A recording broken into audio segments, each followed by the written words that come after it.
Lounge, an info buzz that will keep you updated on everything that's happening. Plus, you get to share your thoughts and music. Weekdays, 10 a.m. to 3 p.m. only on TRAXXfm. Tracks Midday Buzz, your ultimate midday companion. Welcome back to the Tracks Midday Buzz. You are listening to one of our special interview slots for What Matters Today. So today we are talking about every ringgit counts, making thoughtful financial decisions in business with Mr. Ahmad Azuar Zainuddin, the CEO of Satu Creative. So hello, and also for those of you tuning in online, we are live on YouTube, Facebook, and TikTok. So feel free to ask any questions if you have any. So hello, good morning. Good morning, MK. How are you, Azwa? Thank you. Yeah, Pleasant. Good. How are you? I'm good too. All right, let's get into it. Can you share a little bit about yourself and what is it that you do with Satu Creative? All right, thanks for that, MK. As MK mentioned earlier, I'm Azuar Zainuddin. I'm the CEO of Satu Creative. Basically, what Satu Creative does is there are a lot of issues in this world. You see, from climate change to inequality to digital gap, divide. So what Satu Creative does is we realize that we can't solve all the problems ourselves. So we need to behave like a catalyst and function as a catalyst. So how we do that is by empowering entrepreneurs, founders, change makers in this journey to address these issues by providing them with the mindset, processes, framework, tools, so that they can innovate for impact. So in a nutshell, that's what we do. But at the same time, while we started off many years ago in Sarawak, I'm a Sarawakian. Ooh, producer Valerie as well. Oh, yeah, fantastic. So we expanded our reach nationally. And I think in recent years, we've started doing work across the region. We believe in that we have common issues across our neighbors and within ourselves. And it's important that we take a collaborative approach in addressing this issue. A little bit. We'll chat more as we go along. Oh, Thanks, Andy. amazing. So not only you've expanded from state to state, you've also expanded to our neighboring regions as well because we are siblings, as people like to say nowadays. All right. So first off, why is financial decision making important for businesses? Yes, as mentioned in the work that we do, working with many early stage businesses, a lot of them are highly gifted in terms of developing products, or they have specific skill sets that drove them to start their business. However, running a business is not just purpose, vision, and finding products that customers want. It's important that the business themselves are viable. So in order to be viable, the understanding of making the right financial decisions is so important in running a business, especially early stage. So if you have gaps in addressing this, is something that you probably want to enhance and learn in order to ensure that your business continue to run. Yeah, so something like not having too specific of a problem to solve, perhaps, and then your company will come in and help fill in that gap and make it more specific. Yes. Okay. I think to add to that, we function as well in our many roles as an entrepreneur support organization, right? So what we do is businesses, they have ideas or they don't have ideas. They need a platform to learn how to develop the ideas or gather specific skills, for example, in terms of finance, like cost management, looking for funding, or on top of that, they might have other issues like strategy to go to market, developing the business model. So this is where we come in, and from when we've been running this for many years, obviously it's something that the entrepreneurs appreciate, and we enjoy doing it as well. Yeah, definitely like entrepreneur support 101 kind of thing. Very helpful. So besides that, would you say, why do you think businesses need to separate their needs and wants when it comes to spending money? I think it's important for businesses to know that you can't have everything in one go, right? As your business grow or your funding exists, you need to have a concrete plan. And from there, because for early stage businesses, naturally resources are quite limited. So you need to be quite intentional and deliberate in deciding, what do you need now? What do you need later? How are you going to get the capital to support that later? How much of in a startup lingo, how much of a runway do you have? Is it like 18 months or is it 6 months? What can you do about it? And having the financial acumen allows you to sort of also focus on sustaining the business. Yes, passion is great. It drives you. It's so important. But at the same time, there is the nitty-gritty things that might be not the most exciting things to do, but it's still very important because you have bills to pay. You want to grow your business, get employees, make sure that all the statutory requirements are there. So it's important that as a business owner, you have that foresight to plan and if required to adjust accordingly to ensure that your business continue to grow and thrive. Yeah. Definitely, that's very interesting. So you did mention like having a concrete plan and also focusing on what you need currently versus something that you need for the future. Where do you think most early startups struggle with the most when it comes to this? I think a lot of time for a lot of startups, the problem is they are still looking for customers, and that's natural. So any new business, you're searching for the ideal customer, you're searching for the ideal business model, you're searching for the ideal go-to-market strategy. So at this very critical early stage, businesses need to be very careful with how they plan their resources while they search that. So it's about balancing between developing your product while at the same time ensuring that you still have money to ensure that everybody is paid on time and you can continue to run until you find that product market fit, which is where Satu Creative comes in and assisting towards. And from then on, once you have that fit with customer, then the demand will be there and your business will naturally grow with that. Yeah. So you really help them out with like developing the idea while they're still balancing the finances per se. That's very helpful. Besides that, what do you think entrepreneurs really need to consider when it comes to making a big investment? A lot of it, again, it's you want to look at three things. Like, are you moving towards getting a product that's desirable?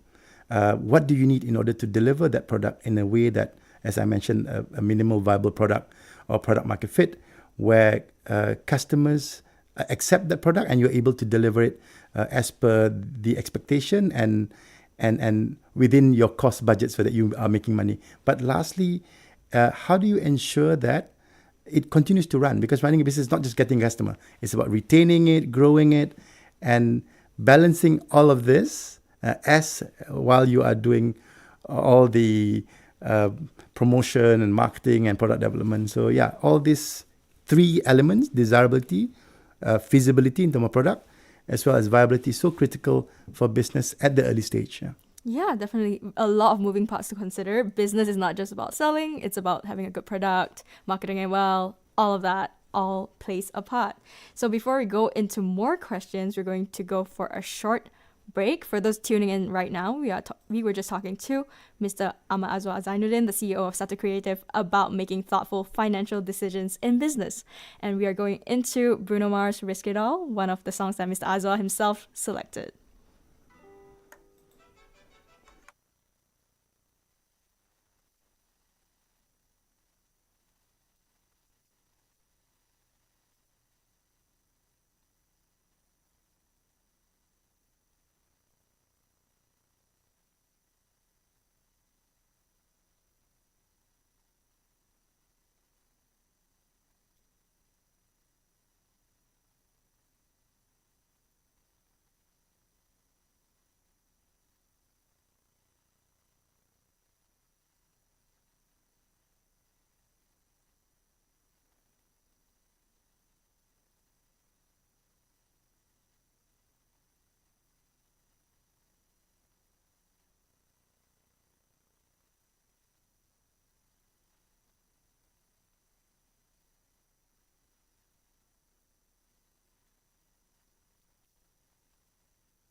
just the thing. Tracks Midday Buzz brings you live interviews, the Life Hack Lounge, and info buzz that will keep you updated on everything that's happening. Plus, you get to share your thoughts and music. Weekdays 10 a.m. to 3 p.m. only on TRAXXfm. Tracks Midday Buzz, your ultimate midday companion. Welcome back to What Matters. Today, our topic is Every Ringgit Counts, making thoughtful financial decisions in business. And today, our guest here is Mr. Ahmad Azuar Zainuddin in the studios. He's the CEO of Satu Creative. And like he was just saying, risk it all, Bruno Mars. What an apt song when it comes to talking about entrepreneurship and, taking calculated risks, per se. And let's dive into it. So, how can businesses balance cost cutting while maintaining customer satisfaction and also quality? Yeah, it is important when we come up with our services or products as a business that we take into consideration what are the non-negotiable. So in business, typically you come in when you create a product, you have a point of parity where this is a non-negotiable, customers expect this. On top of that, what makes your business special? So this is what I normally call point of differentiation. So in developing the product, focus on what matters to the customer.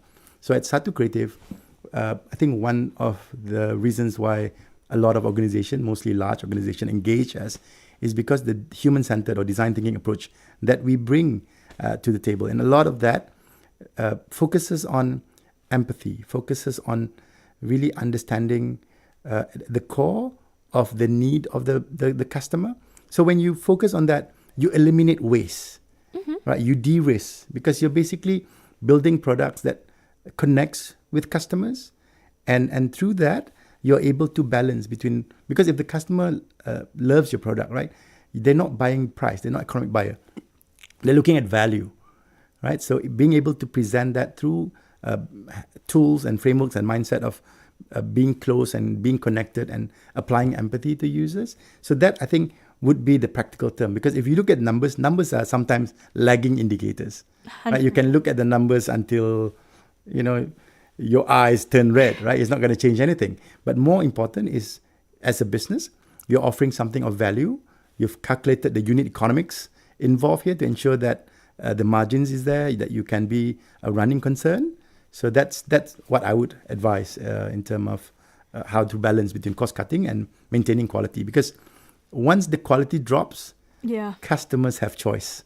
It's a non-negotiable, but it's important for you to eliminate waste, to consider, have tools, like if you need, for example, to negotiate better in terms with your suppliers, you have cash discount, you have trade discount, all these tools. And for the listeners out there, if you're keen to learn more, TRAXXfm, you can always reach out for them, and also you can connect with us as well. Yeah, definitely. So one thing you mentioned, empathy, which I kind of want to lock in on. So when you talk about empathy and customer needs, I feel like when it comes to human forward businesses, I feel that especially nowadays with technology and AI as well, kind of segue into the second question, how would you say, like, how do you still put customer first when it comes to profit margins? People always say, like, the margins are getting smaller and smaller. It's so hard to maintain quality and also maintain this empathy. People always say, like, the biggest businesses, they have no empathy. Look at all these inhumane billionaires out there, for example. So how would you go about that, or consult someone about this? Yeah, I love that question, MK. I think now we look at AI and all that, right? I see that the value that we bring as human is because we're human, right? We know each other. I would imagine human would know human best, right? So looking at that, it's critical that we do not, for me, there's always two types of businesses. One is the value businesses where there's lower value and maybe high volume, right? Where people buy because the price is cheap and all that. So sometimes when you're competing for price, it can be a race to the bottom. Right? Usually there is one or a couple of single winners that are fantastic at price, and it's very difficult to win there.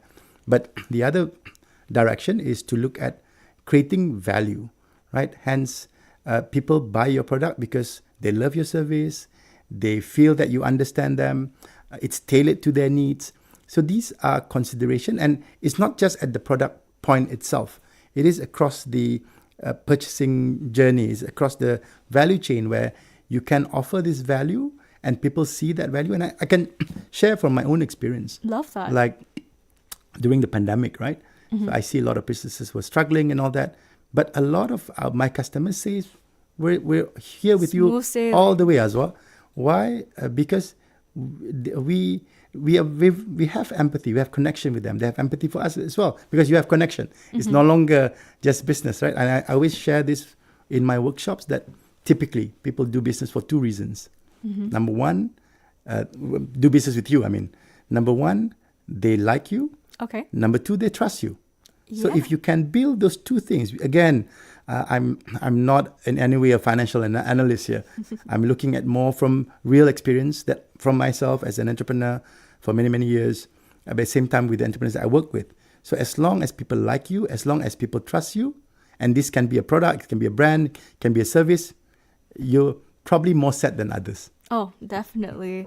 I think that is very true, especially when it comes to, there's so many businesses. Everyone is just there to make money per se. So when you actually win customers' trust and like that empathy, sometimes customers raise funds for you. They're like, oh, we gotta keep this business running. Everyone, let's pitch in to save this, for example. So I love that. And speaking of tech, how can technology help businesses save costs and improve efficiency? Again, I mean, I'm enjoying this session. So when we look at technology, right, Satu Creative, we invest a lot in technology. Okay. Normally, my team knows anything that they propose to me with technology. More often than not, I would say yes. So technology is a game changer in terms of efficiency. We talked a lot about customers earlier. We talked a lot about products, which is front-facing. I would say like front stage in a theater. But backstage, what is the engine driving this? And technology is a game changer. I think whether you're looking at components of your businesses, such as marketing, human resource, finance, of course, right? Supply chain. So looking at this, it's usually cheaper to invest in technology upfront than trying to juggle with spreadsheets or basic communication. So we're so blessed these days, again, for early stage businesses. These tools doesn't exist before. Right. So nowadays, the barrier of entry to start a business is even lower if you have the purpose and, of course, the energy for this. And yeah, I would say look at technology, assess them carefully, compare, don't just jump into it because of it's a trend. Look at it, test it. There's a lot of trials. You can, with certain tools, you have 30 days or how many days trials. You can pay monthly first rather than committing for 1 year, for instance. So these are ways, but in my experience, it's very difficult to go wrong with investing in technology. I give an example, Yeah. MK, if we have time. Go ahead. For example, having a HR system. Yes. Your employees want to apply for leave. They want to get their pay slip. So without a HR system or without a finance system, a lot of these are done by a spreadsheet.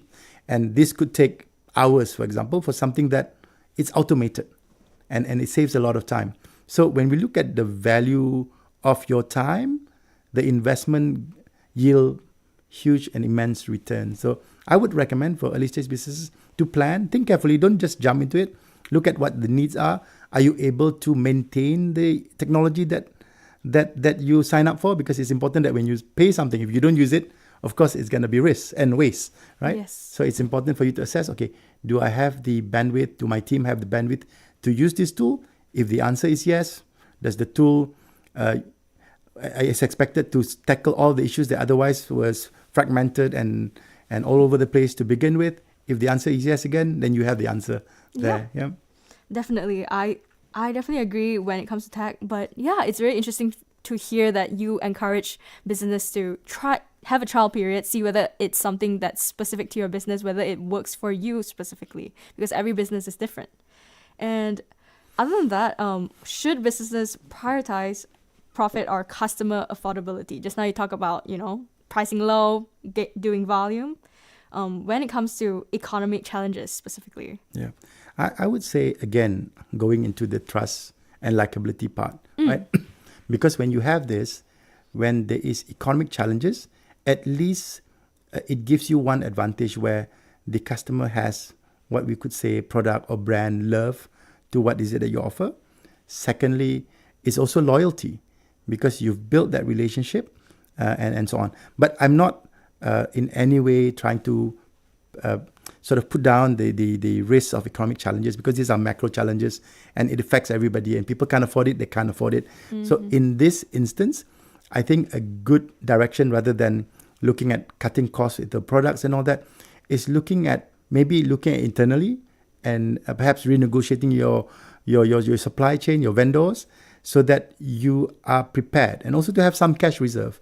I think it's very important for businesses to also look at runways to make sure that you are okay for the next, say, 6 months or 12 months or 18 months or 25 months, whatever that you can afford, and not live month to month. And that's very risky. It's okay in the beginning, but eventually you need to transition between survival mode to being clear that there is a potential for this business to succeed and grow, or having the humility to say, like, maybe my product's too early, or maybe the market's not ready for this, and cut your losses and pivot. So again, in business, as CEO or founders, a lot of your role is decision making. So do you persevere? Do you double down? Or perhaps you need to pivot? Yeah, amazing answer. I really like that. I think definitely, especially with, how economically and like how everything is so uncertain nowadays with products, and also like all of us, just even us personally, we need to have some spare change in our account, make sure we have some savings coming up and things like that. Businesses are no different, and remaining humble and, being humble when it's time to let go, you let go. When it's time to push through, you push harder. So I really like that. And speaking of, what advice would you give to young entrepreneurs about managing business finances? Yeah. If I can go back to a little bit to that question Go earlier, ahead. okay? I think it's for businesses, it's important that, again, to be okay with failures. And we heard Bruno Mars earlier, risk it all, right? Yep. Failure should not be a taboo. I think our culture, because we are somewhat trained and programmed, if I can use that word, to go get a job and have secure retirement and all that, right? But in terms of entrepreneurship, there is an element of risk-taking. And we should be okay with failure. But how you fail is also important to consider. You don't want to lose it all. So what you do is you want to invest, test early, fail early. Because when you fail, you are learning. And when you go again, you have that lesson, and that lesson, especially for young entrepreneurs, alluding back to your question, is so important. And for young entrepreneurs, you have space. You're young. You'll probably have another decades, more and more decades, so many decades ahead of you. So for me, looking at business finance, yes, be careful, but don't be too careful. Because in this world, the higher the risk tend to be the higher the reward. And it takes courage, nerves of steel for entrepreneurs to go on and start a business, be responsible for dozens or hundreds of people. So again, balance between risk-taking, but at the same time, keeping your eye on the numbers. Okay, so for those who are tuning in, who are young entrepreneurs, I would also like to talk about something you mentioned, like fail early, detect the risk early and fail early. So how would one go about that? So what you do is you prototype. You make things tangible. You start and be okay with failure. For example, it's important. Nowadays, it's so easy to run a business. You don't have an office. There's co-working spaces. Rent a desk, right? You can set up your Facebook, your TikTok. Sorry, Facebook is a bit... sorry, a bit for seniors nowadays, right? But Instagram, TikTok. So it's important that when you just go and start, and there's a lot of grants out there as well. Like we at Satu Creative, we work with corporates, we work with foundations, and we give out grants, like, anywhere as small as 10,000 ringgit all the way to 100,000 ringgit with some of our programs. And that's just us. And I think government's also quite generous across many agencies are also there providing support. So at the early stage, again, for young entrepreneurs, consider grants, consider, they call it 3 Fs, the family, friends, and fools, to start your business. Maybe not the right time for you to get an investor, or too early for you to go into debt, But grants, family and friends, some savings that you generate if you're working and dreaming about leaving your desk and the rat race to start your business. So Always, again, yeah. this is how you can de-risk. In fact, there's a lot of a lot of sort of actors in the ecosystem, Satu Creative included, to provide you support. They have co-working spaces. You have governments giving grants and so on. There's co-working spaces. So again, if you have a dream, you have a purpose, you think that you have what it takes to run a business, I say go for it, but calculate your risks and fail early, and take it from there. Yeah. Definitely. Well, there you have it. So for those tuning in, we are talking to Mr. Ahmad Azuar Zainuddin, the CEO of Satu Creative, about making thoughtful financial decisions in business. And just now we were just talking about calculated risk. And now we are going to segue into one of the songs Mr. Azuar personally selected. This is Joji, Glimpse of Us, here on the Trax Midday Buzz. We'll see you after this.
glimpse of us, Joji. Welcome back to What Matters, and good morning. For those of you who are just tuning in, we are talking to Mr. Ahmad Azuar Zainuddin, the CEO of Satu Creative, about making thoughtful financial decisions in business. So for those of you who have any questions, we are live on YouTube, Facebook, and also TikTok. So if you have any questions regarding any of the things Mr. Azuar has just mentioned, feel free to ask, and we will direct it to him right now.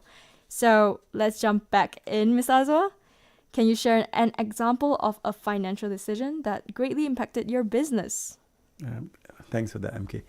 I think one of the, great financial decision personally for me, I think we take you a bit of my background.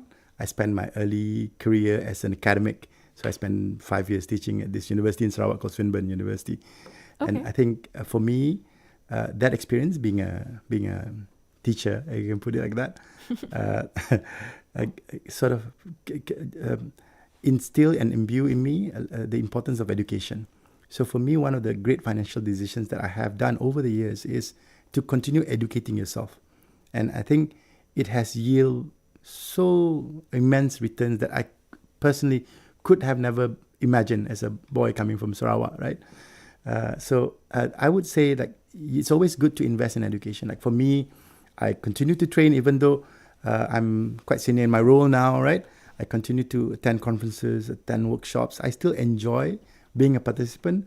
I think in past recent years, I completed my postgraduate studies. Oh, congratulations.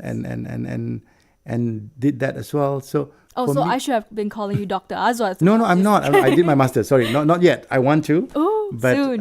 But I think I need to settle get the team to be more ready for that if I were to embark on the PhD process. But I would say invest in education, and the more knowledge you have. I think today we live in a world where knowledge, insights are so important. So I would say invest in that. I think that would be great. Invest in yourself, and then you can help others. Help yourself a little bit by, learning and upskilling, and then they go on from there. I would say that. Yeah. Okay, education. I think that's very interesting. I am also a big fan of lifelong learning, but I will also argue that nowadays a lot of people are into entrepreneurship, and they say, like, for example, like a kid that is a child that's maybe teenager already has an amazing social media presence or an amazing business already, and they're like, so if I'm already earning this money, why is education important? Do you have your thought about that question? Yeah. Something that I thought about a lot as well. Yeah. But when you look at these successful folks on channels like TikTok and all that, yes, great, congratulations to them. I think they deserve everything that goes to them. But these are normally, we always celebrate the success stories. Yeah. For every single hero, right? There are so many that has flung, right? So for me, when we look at educating, at least you are prepared. It's like an insurance as well, in a way where if this doesn't work, at least you have your knowledge and skill that you can fall back onto. So I would say yes, in this instance, among the youth, our listeners, of course, is to consider that. Maybe get that first. We see in Malaysia, I'm not going to promote any businesses, but we have this famous influencer / successful entrepreneur that likes to say, what's up guys, or hello guys, right? So, but if you look at his background, right, he's so capable and all that. And a lot of time, what we see is just the tip of the iceberg, and the amount of work. Even myself, when we were starting our business, there's a lot of struggle and challenges. And when my team come in, everything's great. We're like on 41st floor in an office, but they didn't see the early days where the struggle and challenge. It is true. The hustle is real, as they put it. But again, the reward is about risk-taking and the value that you bring and the power that businesses have here as well. I was sharing with MK earlier that a lot of the businesses that we support do not just support the founders, do not just support the employees, but are generating immense value to the environment, society, and entrepreneurship can be not just to sustain yourself, but also a tool for you to exact change in the world. Yeah, and I think because of that, I think that's why education, especially when it comes to impact-driven businesses, like you mentioned just previously while we were chatting, education is so important, because without all this knowledge, you're not able to, improve improve in these aspects when it comes to providing more impact and more positive benefits for society per se. And last but not least, what do you think is the most important lesson businesses can learn when it comes to financial failures? I would say that when you look at failures, again, we go back to failing is okay, Right. right? How do you even sorry. Sorry. So how do you even get into that mindset? Because I feel like so many of us are so afraid. Like Yeah. we are not geared into this mentality, and maybe the first time we fail, a lot of us are so down, depressed. Like how do we get over that mentality and thinking like, oh, failing is great. This means that, Yeah, I think one way to manage that is, of course, to be aware that where you could fail, and from there prepare for it, because failure is always there. There could be so many factors, right? Whether it's macroeconomics, whether it's natural disasters.